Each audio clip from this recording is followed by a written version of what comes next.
Hello friends, ഈ വീഡിയോയിൽ നമ്മൾ പോളിറ്റി എന്ന സബ്ജക്റ്റിലെ parts of the Indian constitution എന്ന ടോപ്പിക്കാണ് ഡിസ്കസ് ചെയ്യുന്നത്. അപ്പോൾ നമ്മുടെ ഇന്ത്യൻ കോൺസ്റ്റിറ്റ്യൂഷൻ പല ആർട്ടിക്കിൾസ്, പല പാർട്സ്, പല ഷെഡ്യൂൾസ് ആയിട്ടാണ് ഡിവൈഡ് ചെയ്തിരിക്കുന്നത്. അപ്പോൾ അതിലെ പാർട്സിനെ കുറിച്ചാണ്, ഏതൊക്കെ പാർട്സ് ആണ് വരുന്നത്. നമുക്കിപ്പോൾ മെയിനായിട്ട് 25 പാർട്സ് ആണ് ഇന്ത്യൻ കോൺസ്റ്റിറ്റ്യൂഷനിലുള്ളത്. അപ്പോൾ ഈ 25 പാർട്സും എങ്ങനെ ഓർഡറിൽ പഠിക്കാം എന്നതാണ് നമ്മൾ ഈ ഒരു വീഡിയോയിൽ ഡിസ്കസ് ചെയ്യുന്നത്.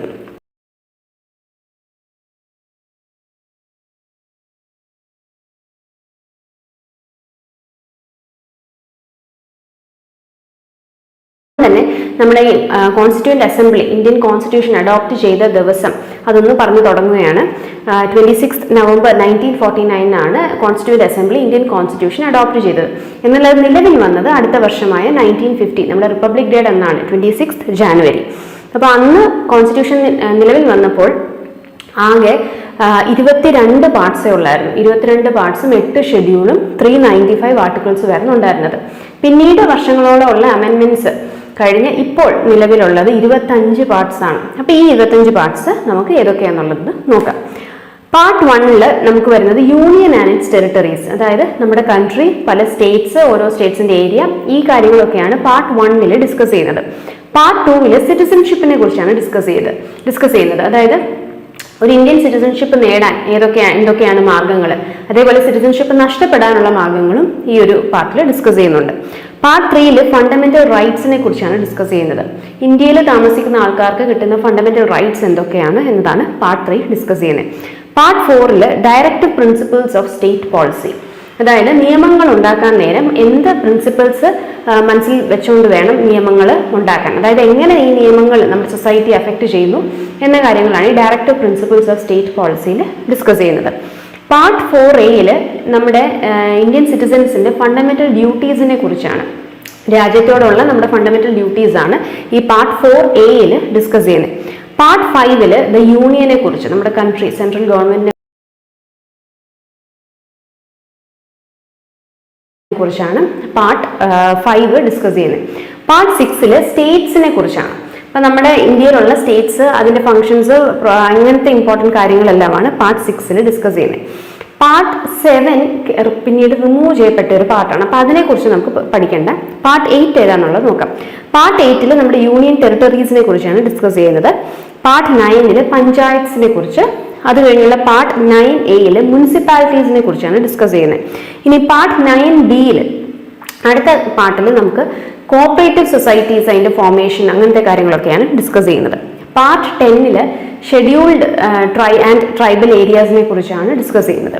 Part 11 relation between the union and states, നമ്മുടെ സെൻട്രൽ ഗവൺമെന്റ് സ്റ്റേറ്റ്സ് തമ്മിലുള്ള റിലേഷൻസ് അതിനെക്കുറിച്ചാണ് പാർട്ട് 11 ഡിസ്കസ് ചെയ്യുന്നത്.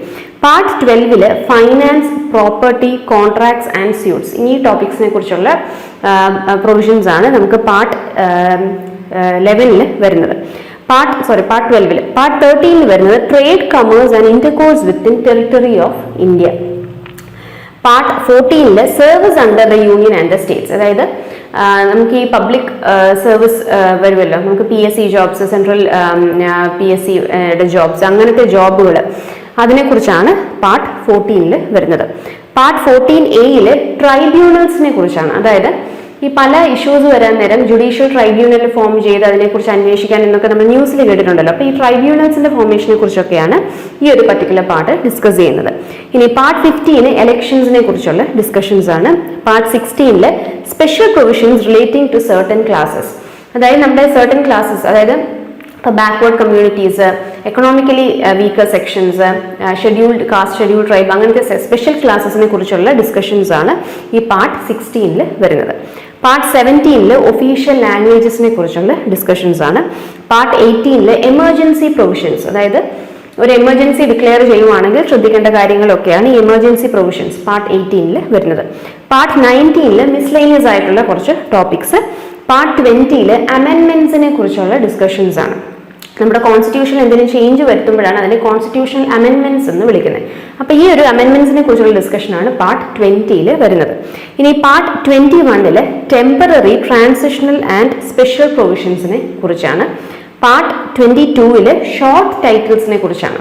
Short titles, commencement, authoritative text in Hindi and repeals, ഈ പാർട്സ് ഈ ഓർഡറിൽ തന്നെ ഓർത്തിരിക്കാനുള്ള ഒരു കോഡ് വേർഡ് കൂടെ നമുക്ക് നോക്കാം. അപ്പൊ ആദ്യത്തെ പാർട്ട് നമ്മൾ ഡിസ്കസ് ചെയ്തപ്പോൾ അതിൽ ഈ ഒരു വേർഡ്, ഞാൻ പറയുന്ന വേർഡ്സ് ഒന്ന് നോട്ട് ചെയ്തേക്കണം. അപ്പം യൂണിയൻ ആൻഡ് ടെറിട്ടറീസ് എന്നായിരുന്നു ആദ്യത്തെ പാർട്ടിൽ വരുന്നത്. അതിൽ യൂണിയൻ എന്നുള്ള വാക്കിന്റെ യു ഓർത്ത് വെക്കുക. സെക്കൻഡ് പാർട്ടിൽ സിറ്റിസൺഷിപ്പിന്റെ സി ഓർത്ത് വെക്കുക. പാർട്ട് 3 ഫണ്ടമെന്റൽ റൈറ്റ്സിന്റെ എഫ് ഓർത്ത് വെക്കുക. അതേപോലെ ഈ ഹൈലൈറ്റ് ചെയ്തിരിക്കുന്ന ഓരോ പാർട്സിന്റെയും ഓരോ ആൽഫബറ്റ്സും ഒന്ന് നോട്ട് ചെയ്ത് വെക്കണം. അപ്പൊ നമുക്ക് ഇത് പഠിക്കാനുള്ള ഒരു കോഡ് വേർഡാണ് you can fly directly from US using paramilitary commandos scheduled rocket. അപ്പൊ നമുക്ക് പാർട്ട് 11 വരെ ഓർഡറിൽ തന്നെ പഠിച്ചു വെക്കാനുള്ള ഒരു കോഡ് വേർഡ് ആണ് ഈ പറഞ്ഞത്. ഒരു കോഡ് സെന്റൻസ് ആണ് ഈ പറഞ്ഞത്. അടുത്ത ബാക്കി പാർട്സിന് വേറൊരു സെന്റൻസ് കൂടെ നമുക്ക് നോക്കാം. അപ്പം you can fly directly from US using paramilitary commandos scheduled rocket. അതിൽ U stands for union, part 1 വരുന്ന യൂണിയൻ. ക്യാനിന്റെ സി സ്റ്റാൻഡ്സ് ഫോർ സിറ്റിസൺഷിപ്പ്. ഫ്ലൈയുടെ F stands for fundamental rights. Directly എന്നുള്ളത് ഡയറക്റ്റീവ് പ്രിൻസിപ്പിൾസ് ആണ് ഉദ്ദേശിച്ചിരിക്കുന്നത്. ഫ്രമിന്റെ F stands for fundamental duties. U stands for union and S stands for states. അടുത്ത part. ഇനി യൂസിങ്ങിന്റെ U starts for union territories. ഇനി പാരയുടെ P stands four panchayat. Military ആണ്, മിലിറ്ററിയുടെ M stands for municipalities. Commando C stands for cooperative societies. Scheduled stands for scheduled and tribal ഏരിയാസിലെ scheduled. റോക്കറ്റിലെ R stands for relations between union and states. അപ്പൊ ഇത്രയാണ് നമ്മുടെ ആദ്യത്തെ 11 പാർട്സ് പഠിക്കാനുള്ള ഒരു കോഡ് വേർഡ്. ഇനി ബാക്കിയുള്ള പാർട്സ് പഠിക്കാനുള്ള അടുത്തൊരു കോഡ് സെന്റൻസ് കൂടെ പറയാം. Financial trade serves to eliminate special needs of emerging millennials and temporary titles. ഈ ഫൈനാൻഷ്യൽ ട്രേഡിങ്ങിനെ കുറിച്ചൊക്കെ നമ്മൾ കേട്ടിട്ടുണ്ടല്ലോ, ഓൺലൈൻ ഫൈനാൻഷ്യൽ ട്രേഡിംഗ്. അപ്പൊ ഇങ്ങനത്തെ ആ ഒരു ഫൈനാൻഷ്യൽ ട്രേഡ് ആണ് ഇവിടെ ഉദ്ദേശിച്ചിരിക്കുന്നത്. ഇത് ഓർത്തിരിക്കാൻ ആദ്യത്തെ കോഡ് സെന്റൻസിനെക്കാളും കുറച്ചുകൂടി എളുപ്പം ഇതായിരിക്കും, കാരണം കുറേയൊക്കെ വേർഡ്സ് സിമിലർ ആയിട്ട് ഇതിൽ വരുന്നുണ്ട്. അപ്പൊ നമ്മുടെ പാർട്ട് 12 വരുന്ന ഫൈനാൻസ്, പ്രോപ്പർട്ടി, കോൺട്രാക്ട്സ് ആൻഡ് സ്യൂട്ട്സിന്റെ ഫൈനാൻസ് ആണ് ഇവിടെ ഫൈനാൻഷ്യൽ ആയിട്ട് ചേർത്തിരിക്കുന്നത്. അടുത്ത ട്രേഡ് എന്ന വാക്ക് അതേപോലെ തന്നെ വരുന്നുണ്ട്. സെർവ്സിന്റെ S stands for service under union and states. ട്രിബ്യൂണൽസിന്റെ ടി ആണ് ഇവിടെ ടു ഡിനോട്ട് ചെയ്യാനായിട്ട് യൂസ് ചെയ്തിരിക്കുന്നത്. എലക്ഷൻസിന് വേണ്ടിയിട്ട് പകരം ഇവിടെ എലിമിനേറ്റ് എന്ന വാക്കാണ് യൂസ് ചെയ്തിരിക്കുന്നത്. സ്പെഷ്യൽ പ്രൊവിഷൻസിന് പകരം സ്പെഷ്യൽ നീഡ്സ് എന്നാക്കി. ഇനി ഒഫീഷ്യൽ ലാംഗ്വേജിന്റെ O ആണ് ഇവിടെ നമ്മൾ ഓഫിന്റെ O ആയിട്ട് എടുത്തിരിക്കുന്നത്. എമർജൻസി എന്നുള്ള വാക്കിന് പകരം എമർജിങ് എന്നുള്ള കോഡ് വേർഡ് ആക്കി. മിസലേനിയസ് എന്നുള്ള വാക്കിന് പകരം മില്ലേനിയൽസ് എന്നുള്ള വാക്കാക്കി. അമെൻമെന്റിന് പകരം ആൻഡ് എന്നുള്ള വാക്കാക്കി. ടെമ്പററി അതേപോലെ തന്നെ യൂസ് ചെയ്തിട്ടുണ്ട്. ടൈറ്റിൽസ് എന്ന വാക്കും അതേപോലെ തന്നെ യൂസ് ചെയ്തിട്ടുണ്ട്. അപ്പോൾ പാർട്ട് 12 തൊട്ട് പാർട്ട് 22 വരെ ഓർത്തിരിക്കാൻ ഈ ഒരു സെന്റൻസ് നമുക്ക് യൂസ് ചെയ്യാം. Financial trade serves to eliminate special needs of millennials and temporary titles. അപ്പൊ ആദ്യത്തെ പാർട്ട് 1 തൊട്ട് പാർട്ട് 11 വരെ പഠിക്കാനായിട്ട് you can fly directly from US using paramilitary commandos scheduled rocket, അതൊരു കോഡ് സെന്റൻസും. ബാക്കിയുള്ള പാർട്ട് 12 തൊട്ട് പാർട്ട് 22 വരെ പഠിക്കാനായിട്ട് financial trade serves to eliminate special needs of emerging millennials and temporary titles. ഈ 2 കോഡ് സെന്റൻസസ് ഒന്ന് ഓർത്ത് വെക്കുവാണെങ്കിൽ ഇതിൽ വന്നിരിക്കുന്ന എല്ലാ പാർട്സും ഓർഡറിൽ തന്നെ നമുക്ക് പഠിച്ചു വെക്കാൻ പറ്റും. ഇതോടുകൂടി ഈ ഒരു വീഡിയോ നമ്മൾ വൈൻഡപ്പ് ചെയ്യുകയാണ്.